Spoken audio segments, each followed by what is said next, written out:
I first joined Roblox as a guest back in 2009 and made my very first account on March 7th, 2010. I have a whole video with the story about how I joined Roblox, so go and watch that one for more details. Ultimately, Roblox, through this simple introduction by an in-person childhood friend, led to it becoming my favorite game as a kid. Sure, I spent time going to my cousin's or my friend's house and playing their Xboxes, PlayStations, and Nintendo consoles, and of course I had my own handhelds. But in the end, playing Roblox on the family Windows XP desktop was my favorite. These memories of playing a colorful, blocky game with friends, calling on the house phone to play with them, it was so fun. Learning how to build and then even making videos to try and teach others. And sure, they weren't that good, but what do you expect from a 9 or 10-year-old? The fact that I would build games like Zombieland, which had made it to the front page, or Pokemon Victorious Techno, which gained tens of thousands of plays, slowly becoming a popular roleplay game. I met so many awesome people on Roblox, 99% of which aren't around anymore. Sometimes I wonder if they even think of me. I mean, it was almost 16 years ago now, but we would play the game every day for hours at a time. Wadey woo, you go, if you ever find this, hit me up.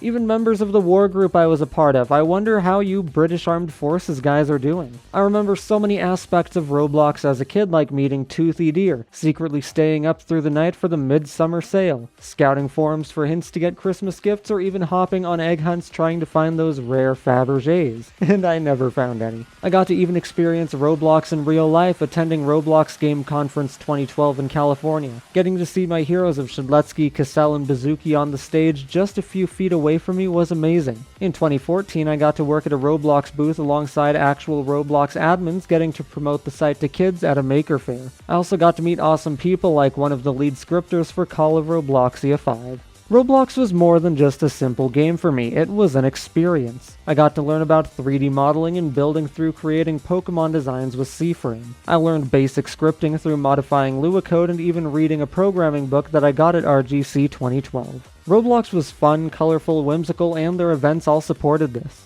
Every holiday had something going on, from in-game ones to catalog events. And yet, come 2016 and 2017, Roblox took a major shift. With the death of Eric Cassell, the co-founder, back in 2013, and then John Shedletsky, the former creative director, leaving in 2014, Roblox had lost almost all of its creative leads, and you could feel it. The website shifted from a colorful landscape to a monochrome one. The logo got changed to be this cold corporate idea, and the events slowed and eventually stopped, and Roblox was making many questionable choices with the introduction of the metaverse-inspired Arthro bodies. This wasn't the blocky Legoscape that I grew up with, and not only was I disappointed, but I felt out of place. Not only as a high schooler at the time, going through my junior year, but because it was so different from what I knew for the past 7 years. None of my friends played Roblox anymore, dismissing it as a game for little kids because of the former colorful and child-focused website. I was left alone, and ultimately I had a choice to make. Be known as a 17-year-old playing a baby game that no one else played while everyone else was doing Overwatch or Minecraft,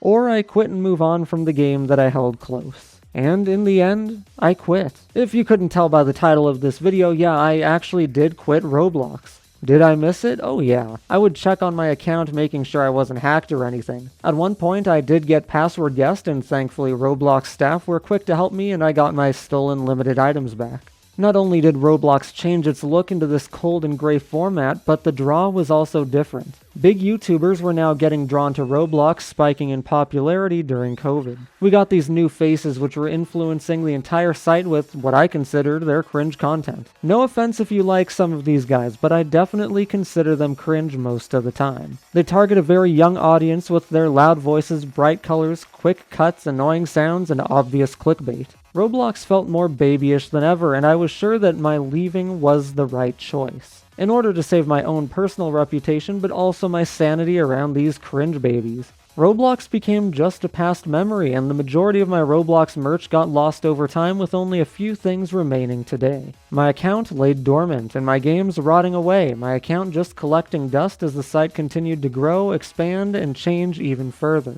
That was, at least, until I made this channel. I began RetroDan as a review channel where I would do quick game reviews or little gaming related things like how to record your Nintendo Switch or replacing your 3DS battery. A series that I later started and focused on was revisiting games from my childhood, primarily Flash games, as PC gaming was my main thing as a kid. Eventually, in early 2024, I kept seeing YouTube videos pop up about the Hunt event. Roblox came across my mind as one that I should do a video on. I mean, these recommendations had to be a sign. After all, it was the most influential game on me as a young kid going back to 9 years old. I decided to hop on Roblox and get some basic footage. The site itself was nearly unrecognizable from its past self, and yet, when I was playing these games, I had fun. People were more lively and more creative than ever. With public UGC being added when I was gone, users could customize themselves with no limits like we had back in the day. Item resizing and moving definitely helped that. Avatars could be made that I would never have even dreamt of as a 9-year-old. The games were massive, huge servers with so many realistic graphics. High quality in form and function that made Roblox expand from a simple Lego block game into an entire engine where anything was possible.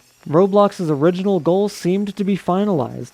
Be anything, build anything. And now you finally could. I jumped into experience after experience and had the time of my life talking to new members or just playing these games. This quick little revisit to Roblox revived my love of the game, which I feel never really faded, but just burnt out on how quickly things changed, seemingly all at once. And now here I am as a 26-year-old reflecting on what Roblox used to be when I was 9. Sure, it's kind of weird for a 26-year-old to be playing Roblox, which is a kid's game. However, I love to look back at what made Roblox fun for me as a kid and try to bring that to new users. I don't care what age you are, you can enjoy things that built you into what you are today. Playing Roblox is no different than playing Minecraft, Mario, Pokemon, or any game from your childhood. I want all kids today to feel the magic that I did as a 9-year-old, which got me hooked on this game sitting in my parents' bedroom at that big wooden desk booting up a desktop to hop on Roblox. I've learned over the years of adulthood to embrace my childhood, whether it was console games that I grew up with or Roblox.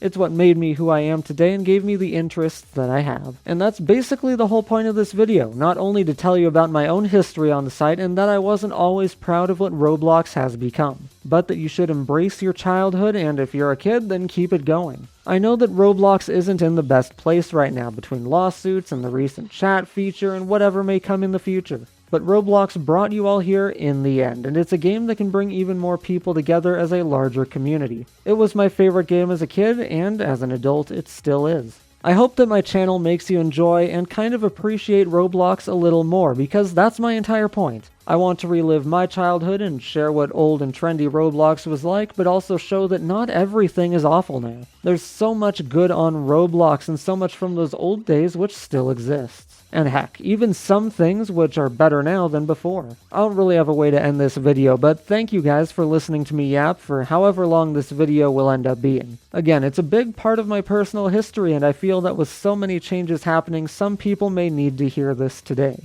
If you like Roblox history, be sure to subscribe, and as always, thank you all for watching today's quick little video.